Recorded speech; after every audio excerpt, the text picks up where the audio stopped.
When I watched Bandersnatch, or let's say each of the 4 times that I watched it, A lot of paths then. I felt like going through a checklist of symptoms and therapy options of one illness: schizophrenia. I even found myself looking up more about the filmmakers because I couldn't believe that someone without a personal connection to schizophrenia could create such an accurate depiction of that illness. And it led me to the conclusion that yes, it is about free will and a ton of meta levels and so on, but most of all, it's about this illness and mental health in general. How our minds shape how we see and interact with the world around us, and what happens when it doesn't work quite as expected for whatever reason.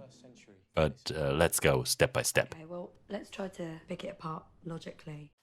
Obviously, this video contains a lot of spoilers, so if you still want to see the movie, right now is your moment to press pause and go somewhere else. Also, I'm including a trigger warning here, not because I'm scared to hurt anyone's feelings, but because I've read that the movie itself can be a trigger for psychotic episodes, so revisiting it might do the same. Obviously, something is going on here. The very first thing we get to know about Stefan is that he takes medication. Apparently as a routine every morning, and apparently he isn't feeling too good about it. Well, who would? Then we see that the relationship to his father is not particularly warm, and later that there is a psychotherapist. We are not even in the main plot, and we already have a lot of information. Many mental illnesses require pharmaceutical treatment, constantly. And usually they are accompanied by psychotherapy sessions. Many aspects of an everyday life of a schizophrenic are incorporated right from the start. And they happen so naturally that we are quick to dismiss them in the light of all the other, more spectacular themes that the movie throws at us.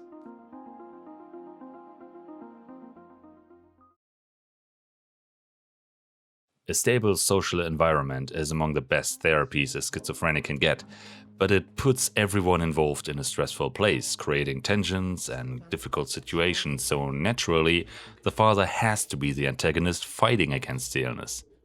If we are on Stefan's, or rather schizophrenia's side, we have to perceive him as the disturbing factor. We see that the father is trying to convey normality, and later in the film that he is prepared for various situations of Stefan's schizophrenia playing out.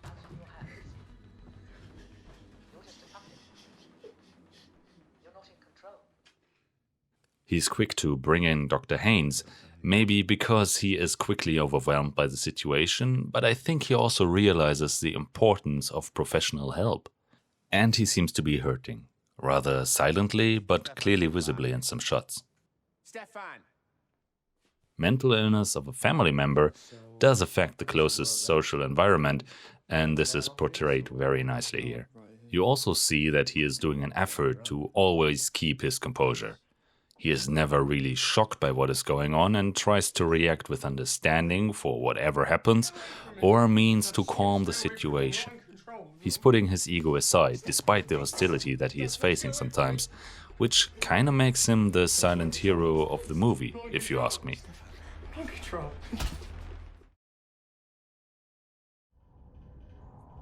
Then of course we see the symptoms of schizophrenia. But we see them from Stefan's perspective, which makes it so hard for us to figure out that this is about schizophrenia, because that's the thing about this illness. You don't really know if you're having an episode with delusions, hallucinations, or paranoia. You just live in your own world at that point and might not be aware of it, just as the audience in this movie might think that this is just some fun or entertaining scene, but what we are witnessing is what Stefan is actually perceiving of the world in this moment. Really? Suddenly this became much scarier, didn't it? So this is where my mental checklist started off, and you can actually open a tab with Wikipedia now and start doing the checks as well. Stefan feels like he is being controlled by someone else, and this is a very common theme. The classic hearing voices, or just a looming certainty that there is something making decisions for you, the loss of control and therefore periods of extreme self-doubt and even self-harm. 5% of schizophrenics commit suicide. Schizophrenics are often not impaired in their ability to apply logic to their situations, but this can take awkward turns when patients start to come up with conspiracy theories, trying to make sense of what they experience. They start to suspect everyone and everything around them to be the controlling instance, usually the people closest to them. You and Haynes. I know about PAX, the PACS thing. This makes the medication a challenge because, of course, taking a pill every day would fit perfectly into a big conspiracy to control their minds, and schizophrenics are likely to secretly ditch their medication, making things only worse. Visual hallucinations can occur, or that the patients drift off into a dream world while the real world is left helpless about what to do with them. You get the idea. Schizophrenia is an illness that comes in episodes, and those episodes follow triggers which are individual to every patient.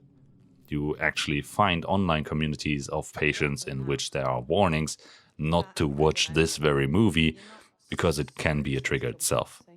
One upside, if you can call it that, is that schizophrenics do see the world differently and therefore exhibit an enormous amount of creativity, which they might not even realize.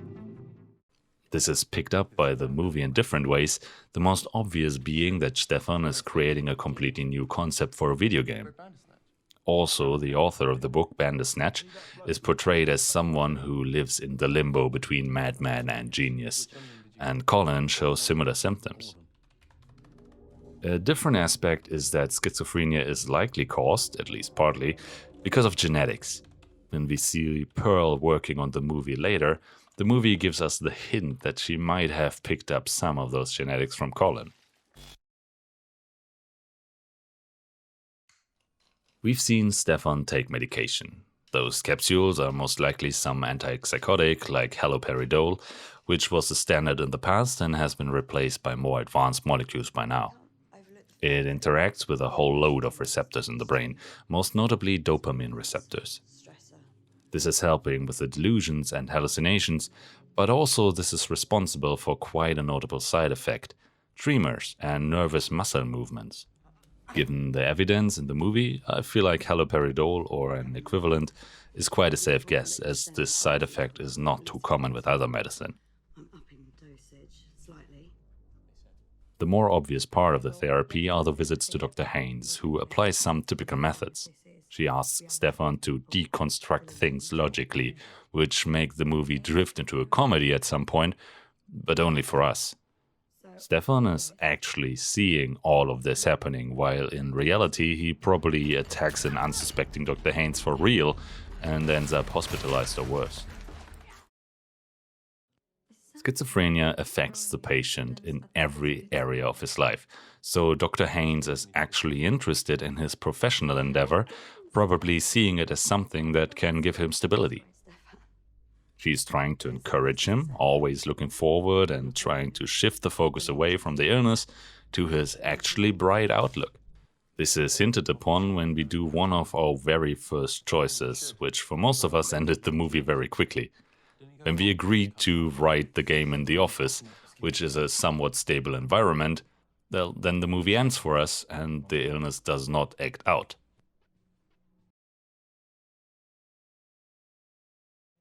There are two scenes which made me realize that this is not only a movie with schizophrenia in it, but a movie about schizophrenia. Did you get the ending where Stefan goes with his mother as a kid and dies in the chair of the therapist? This is probably the saddest ending, but call me nuts, it was the best one. I felt relieved. This ending showed us his admittedly ambiguous victory over the illness, and the end of all his suffering felt good. Now, this illustrates the immense suffering of patients with schizophrenia, that even after being put in their shoes, we are happy when it's over. This ending moved me a lot. But there was an even bigger clue, actually the one that was giving it all away for me. You probably noticed this one anomaly in the concept of the movie when we see how Stefan is searching for the rabbit as a child, and asked if he would go with his mother, there is no choice. There is only one option: no. Now, you could argue that a child doesn't have free will, or the attachment to the rabbit was too strong to fight against, but I see it from a different perspective. Schizophrenia is an illness that occurs in adults. It is very rarely seen with children. It might be there already, the genetics took care of that, and we are given the choice to say no. But it doesn't break through yet.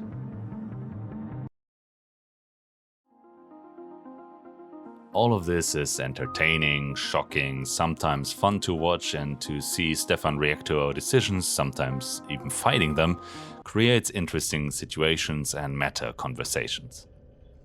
Which brings me to my final conclusion. We are not a spectator in all this. No! We are an integral part of the movie. We are his illness. Someone there.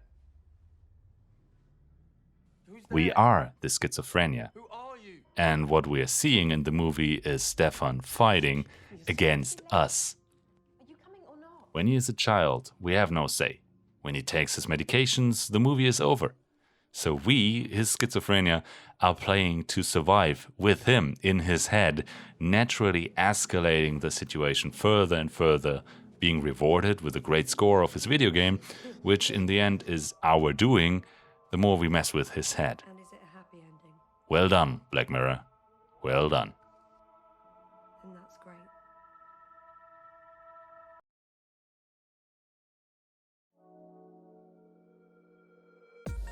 So talking about mental illness is always a bit tricky because it's an extremely personal experience for the people that are actually suffering from it. I'm lucky enough not to be one of those people, and I don't want to impose my stance on them. I just thought from the perspective, from a healthcare professional background that I have, that this may offer a new perspective to the interpretation of the movie, because I think this aspect is being neglected. Maybe you do have any additional input. I would be very happy to hear about it, especially if you do have a background that relates to all of what I've just said. Anyways, I do hope you enjoyed the video. My name is Stefan. I'm a pharmacist from Germany, as my accent might have given away. There's going to be more about this and similar topics on this channel, so I'm very happy if you join me on Discord, if you support me on Patreon, and if you comment, like, subscribe, the usual, you know the drill. Thank you very much. See you around.